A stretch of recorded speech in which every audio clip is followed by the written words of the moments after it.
नमस्कार दोस्तों, आज निफ्टी ने अपना जो क्लोजिंग दिया है वो है 18,130 के आसपास। लगभग निफ्टी में आज जो गिरावट आया है 0.96% का। और ऑलरेडी मैंने कहा था, जो प्रीवियस वीडियो था वहाँ पे मैंने बोल दिया था कि जब निफ्टी टॉप में रहता है तब आपको ज़्यादा से ज़्यादा होल्डिंग्स नहीं रखना है, अपना मिनिमम टू मिनिमम ही होल्डिंग्स रखना है। अगर आपके पास कैपेसिटी है 10 स्टॉक को होल्ड करने के लिए और अपना एटलीस्ट 70% 80% जो कैपिटल है उसको लगाने के लिए, तो उसको कम कर दीजिए। मिनिमम टू मिनिमम की होल्डिंग्स रखिए, 3 से 4 ही स्टॉक अपने होल्डिंग्स में रखिए। और साथ ही एक और चीज़ मैंने कहा कि जो बाकी पैसा है वो जब निफ्टी फिर से नीचे आएगा तभी आपको लगाना है, या फिर कोई भी स्पेसिफिक स्टॉक जो आपके एक अच्छे लेवल पे आ जाता है, जहाँ से आप सोच सकते हो हाँ यहाँ से अगर मैं बाय करूँगा तो लंबे वक्त में मुझे एक अच्छा खासा रिटर्न दे सकता है, तो उसी सोच के साथ नीचे के लेवल से उन स्टॉक पर भी लगा सकते हैं जब निफ्टी टॉप में रहता है या फिर निफ्टी जब करेक्शन करता है। ठीक है, ये बात आपने समझ लिया। तो नेक्स्ट मैंने क्या कहा था, यस्टरडे मैंने कहा था कोई भी स्मॉल कैप स्टॉक हो या फिर मिड कैप स्टॉक हो, ये दोनों स्टॉक निफ्टी जब करेक्शन करता है बहुत ही तेजी से इन दोनों स्टॉक में या फिर सेक्टर में गिरावट होता है। तो आपको क्या करना चाहिए, हमेशा अगर आप इन स्टॉक पे इन्वेस्ट करते हैं तो हर एक लेवल पे धीरे धीरे इन्वेस्ट करना चाहिए। मैक्सिमम टू मैक्सिमम टाइम जो स्मॉल कैप स्टॉक है वो अगर अपने टॉप से 20% करेक्शन पे आ जाता है और सपोर्ट लेने के बाद थोड़ा मूव शुरू करता है तो वहाँ पे लगा सकते हैं। पर ऐसा नहीं कि अगर आपके पास 10,000 इस स्टॉक में किसी भी स्मॉल कैप स्टॉक में लगाने के लिए कैपेसिटी है तो 10,000 का सिर्फ जो 20% है या फिर 30% है वो ही फर्स्ट आप इन्वेस्ट करें, बाकी पैसे को होल्ड करके रखें। किसी कारण वो स्टॉक अगर 20 जो लेवल है अपने सपोर्ट लेने के बाद भी और नीचे आ जाता है, एटलीस्ट 30% या फिर 35% करेक्शन करने के बाद आप मूव शुरू करता है वो सपोर्ट लेने के बाद, तब वहाँ के नीचे के लेवल से आप इसको इन्वेस्ट कर सकते हैं। तो इस तरह अगर आप इन्वेस्ट करेंगे और ये सोच रख के अगर इन्वेस्ट करेंगे कि हाँ मेरे बाइंग प्राइस से भी ये स्टॉक और भी 10% या फिर 15% नीचे जा सकता है, तो फिर आपको कभी भी लॉस नहीं होगा। उसी सोच के साथ आपको नीचे के लेवल के लिए भी बैकअप पैसा रखना चाहिए, स्पेसिफिक स्टॉक के लिए भी और साथ ही पूरी निफ्टी के लिए भी। ठीक है, तो इस तरह अगर ट्रेड करेंगे मुझे लगता है आपको कभी भी लॉस नहीं होगा और आपको कभी भी दुख भी नहीं होगा अगर आपके बाइंग प्राइस से कोई भी स्टॉक नीचे आ जाता है। ठीक है, तो चलते हैं, शुरू करते हैं आज के स्टॉक का एनालिसिस। और सबसे इंपॉर्टेंट बात यह है कि इस चैनल पे जो भी स्टॉक का मैं आपको एनालिसिस करके देता हूँ या फिर लेवल बताता हूँ, ये सारा सब कुछ एजुकेशन पर्पस के लिए है। आपको अगर इन्वेस्ट करना है आप अपना एनालिसिस खुद कीजिए, उसके बाद ही इन्वेस्ट कीजिए। कोई ज़बरदस्ती नहीं कि आप इस स्टॉक में इन्वेस्ट कीजिए, इस स्टॉक को इस लेवल पर इन्वेस्ट कीजिए, आप अपना एनालिसिस करके ही इन्वेस्ट कीजिए। ठीक है, तो चलते आज के स्टॉक के चार्ट पे, देखते हैं किस लेवल पे किन स्टॉक को हम बाय कर सकते हैं। साथ ही अगर अभी तक चैनल को सब्सक्राइब नहीं किया, चैनल को सब्सक्राइब करके बेल आइकन को जरूर दबा दीजिए। चलते हैं आज के स्टॉक के चार्ट पे। आज जो भी आईटी स्टॉक का एनालिसिस करने वाला हूं उन स्टॉक को नीचे आता है, अच्छे लेवल पे मिलता है और आपका एनालिसिस अगर सही बैठता है तो वहां से आप जरूर बाय कर सकते हैं। विप्रो ऐसा ही एक ऐसा स्टॉक है, आज उसमें 2.22% का गिरावट हमें दिखाई पड़ा। 632 में क्लोजिंग दिया है, दिन का लो बना है 631। नीचे आके देखते हैं परसेंटेज ऑफ डिलीवरी और साथ ही टोटल ट्रेड आप यहाँ पे देख के हैरान हो जाओगे। 57 लाख के ऊपर टोटल ट्रेड जो है, जिसमें से 55% डिलीवरी है। चार्ट पे देखते हैं और साथ ही ओवरव्यू देखेंगे स्टॉक क्या है और क्या करता है। विप्रो एक आईटी कंपनी है जिसकी हेडक्वार्टर बेंगलुरु कर्नाटक में है। नीचे आके उसका ओवरव्यू और थोड़ा देख लेते हैं। मार्केट कैपिटलाइजेशन के मामले में आप देख सकते हो ये 3,46,994 करोड़ का इसका मार्केट कैपिटलाइजेशन। करंट प्राइस यहाँ पे अपडेटेड है नहीं, हाई बनाया है 740, पी है 28.6। नीचे आके देखते हैं आरओसी और आरओई आप देख सकते हो 22.1 19.6% बेहतरीन आरओसी और आरओई है इसका ग्रोथ। ठीक है, एक ग्रोथ स्टॉक है। तो चार्ट पे देखते हैं किस लेवल पे स्टॉक को हम बाय कर सकते हैं और कितना रिटर्न निकल के दिया है अभी तक इस स्टॉक ने इन्वेस्टर को। विप्रो 1 ईयर का रिटर्न पहले देख लेते हैं। लास्ट 1 ईयर में उसने रिटर्न निकल के दिया है इन्वेस्टर के लिए 46%। आप देख सकते हो एक ग्रोथ स्टॉक है और ग्रोथ स्टॉक का निशानी आप देख सकते हो नीचे के लेवल से हमेशा ये ऊपर ही चढ़ता है।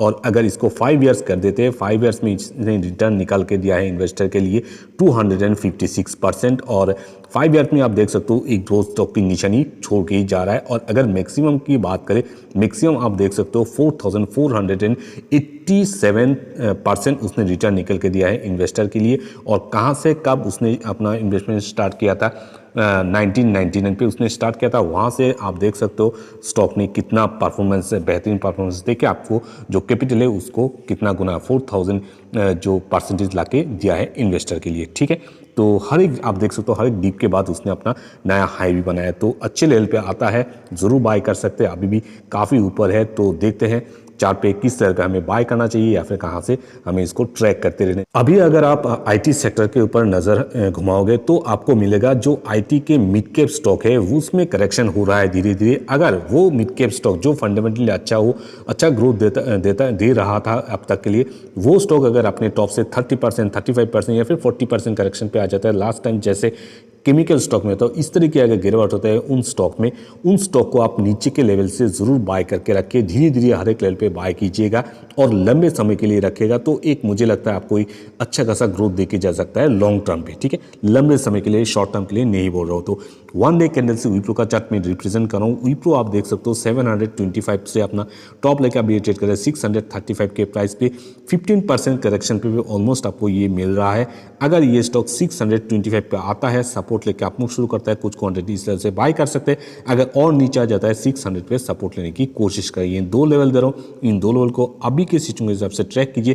कंटिन्यू ग्रोथ में बिल्कुल बाय नहीं करेंगे जब तक हमें कंसोलिडेशन नहीं नजर आता, इस तरह की हमें कंसोलिडेशन नहीं नजर आता और साथ ही सपोर्ट नहीं आता, तब तक हम इसको सिर्फ ट्रैक करते रहेंगे। और साथ ही इन्वेस्टमेंट करने से पहले या फिर बाइंग करने से पहले आप अपना एनालिसिस खुद कीजिए, उसके बाद ही इन्वेस्टमेंट कीजिए, इससे आपको कॉन्फिडेंस भी मिलेगा। तो चलते हैं हमारे नेक्स्ट स्टॉक के पास।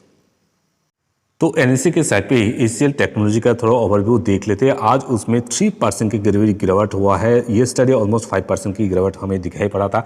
आज उसमें जो क्लोजिंग हुआ है 1220 पे क्लोजिंग हुआ है, जिनका जो लो बना है 1270 नीचे आके देखते हैं तो उसका जो टोटल ट्रेड हुआ है इसमें 69 लाख के ऊपर टोटल ट्रेड हुआ, जिसमें से 57% डिलीवरी परसेंटेज है। चार्ट पे देखते हैं किस लेवल पे स्टॉक को हम बाय कर सकते हैं। साथ ही इसका जो अब तक का जो ट्रैक रिकॉर्ड है प्रॉफिटेबिलिटी का, कितना प्रॉफिट निकाल के दिया है इन्वेस्टर को, वो भी हम देखेंगे।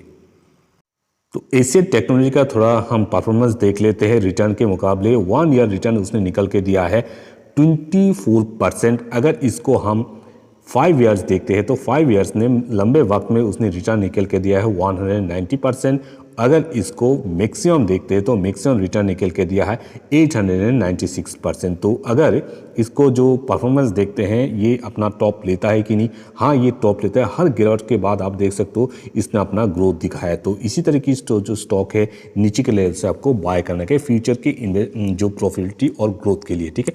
तो चार्ट पे देखते हैं किस लेवल पे स्टॉक को हम बाय कर सकते हैं। बाकी इन्वेस्टमेंट करने से पहले या फिर बाइंग करने से पहले आप अपना एनालिसिस खुद कीजिए, उसके बाद अपना बाइंग लेवल खुद चुनिए, उसके बाद इन्वेस्ट कीजिए। मैं तो सिर्फ आपको गाइड कर रहा हूँ कि किस लेवल पे ये आ सकता है, सपोर्ट ले सकता है, उसके बाद बाइंग का बटन आप खुद दबाइए और अपना एनालिसिस करके खुद इन्वेस्ट कीजिए, ठीक है।